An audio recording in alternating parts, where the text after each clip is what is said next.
As the clock struck midnight, I parked my car in the isolated lot behind my new apartment complex. The wind had picked up, swirling dead leaves across the dimly lit pavement. I hurried towards the building, uneasy despite the security cameras dotting every wall. I'd always chosen places with surveillance paranoia.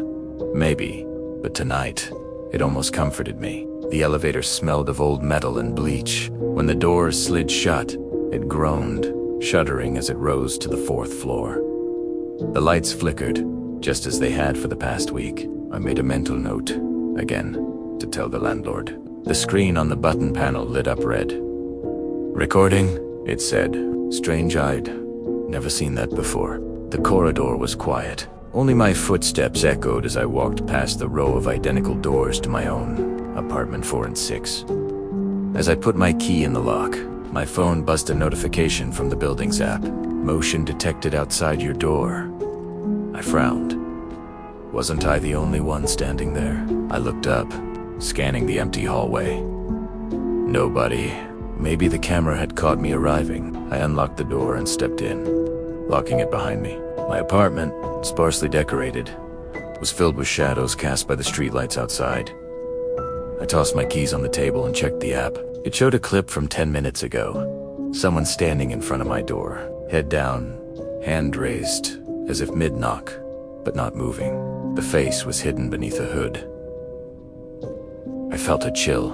Whoever it was, they'd left no trace. I played the clip again, just a frozen moment.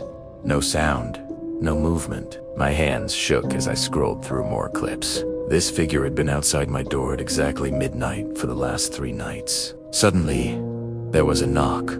I froze, my heart pounding. Another knock, slow and deliberate. I tiptoed to the peephole. The hallway seemed empty, but the knocking continued. I checked the camera feed. It still showed the hooded figure, motionless, just outside. I did the only thing I could think of. I called the front desk. The phone rang, no answer. The knocks stopped. Silence was worse. Finally, my phone buzzed again. "Motion detected in your living room." He spun around. The dark shape from the hallway stood beneath the streetlight beams in my apartment.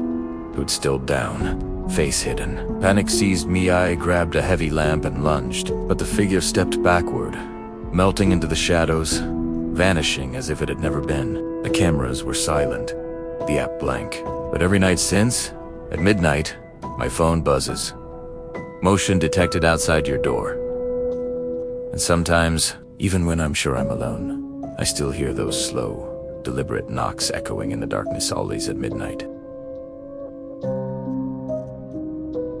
When Sarah agreed to chaperone the high school debate team's trip to Lahore, she only had one request: a clean, safe hotel. The school booked them into a newly renovated property in the city center, praised for its attentive staff and, oddly, its old-fashioned charm.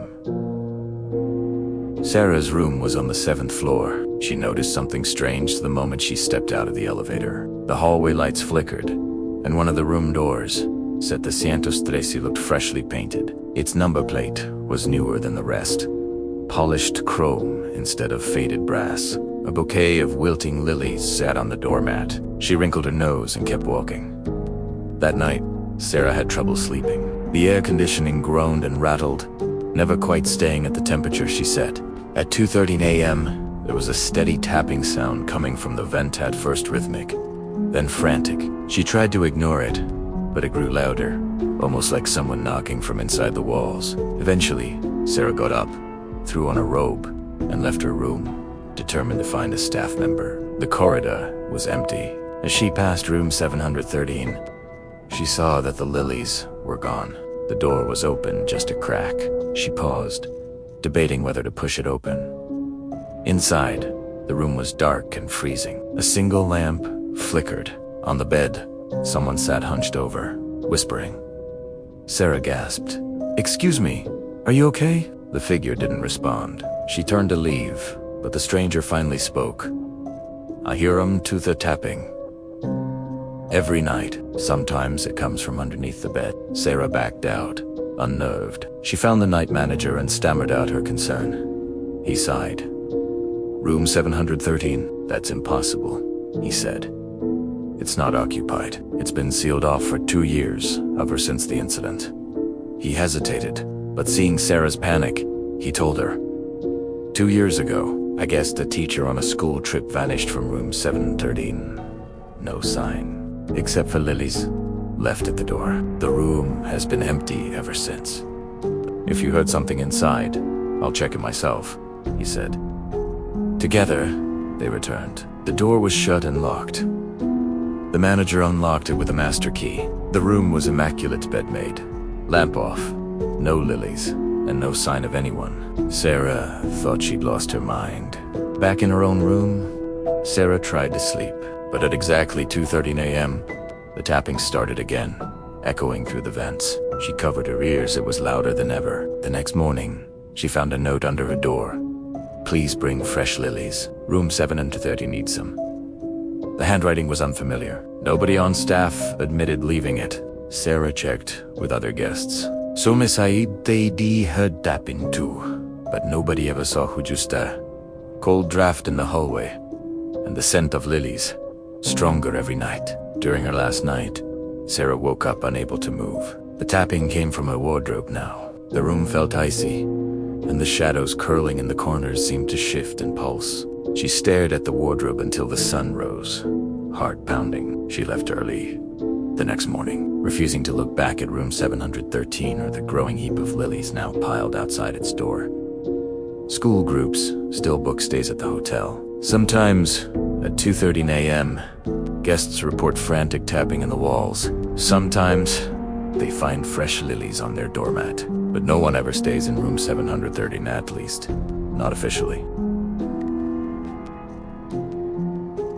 Jessica Turner agreed to house sit for the Wilburns every October. Their home, a stately Victorian at the edge of a leafy New England town, always felt lonely when autumn winds howled at the shutters. She never admitted it, but the house made her uneasy there. Antique clocks always seemed to tick a little too loudly. The room's too full of old, unfamiliar photographs. On her first night this year, Jessica was startled by a call at 11:40 p.m. which she'd never seen anyone use. When she answered, there was only static, punctuated by a faint, rhythmic tapping. After a while, it stopped. She tried to shake off the feeling, blaming the old wiring. Before bed, Jessica locked every door, double-checked the windows, and turned on the porch light. She fed the cat and settled into the den with a book, trying to ignore the uneasy silence. At 2 a.m., she heard a crash from the back porch. She grabbed her phone and flashlight. The kitchen window that overlooked the porch was steamed up, obscuring her view. Jessica inched the door open, shining her light. The wind gusted, leaves skittering past her feet. Then she saw Taita, broken planta. Nothing more. Heart pounding. She picked up the pieces and went back inside. For the next 3 nights, odd things kept happening. She'd find muddy footprints in the hallway, too large to be hers. At dawn, the porch light would be off, even though she left it on each night. She swore she heard footsteps, slow, precise, coming from upstairs when she showered. Jessica convinced herself it was nerves. But on the 4th night, everything changed. She was jolted awake at 3 a.m. by the unmistakable sound of a door creaking open below. She dialed 911, whispering that she thought someone was in the house. The dispatcher told her to stay quiet and stay on the line. Jessica retreated into the closet, heart hammering. Through a slat, she watched the hallway. The door to the guest room creaked wider, as if someone was pushing it from inside. Shadows flickered across the floor. She heard heavy breathing close, but she couldn't see anyone. Suddenly, there was a bang as something collided with the whole table.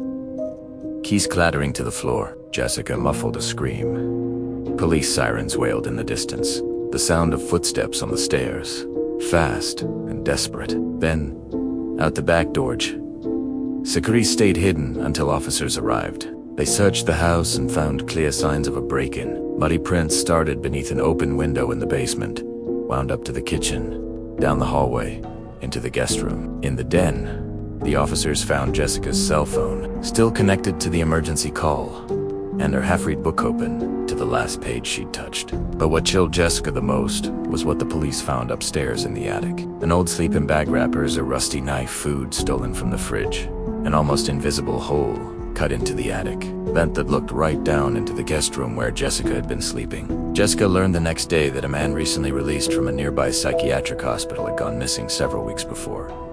He had been seen wandering the woods close to town. She never returned to the Wilborn home. The family installed new alarms, cameras, every security feature they could. Jessica still shivers at the memory that, while she thought she was alone, someone else had been there, watching, waiting, moving through the quiet house each night as she slept.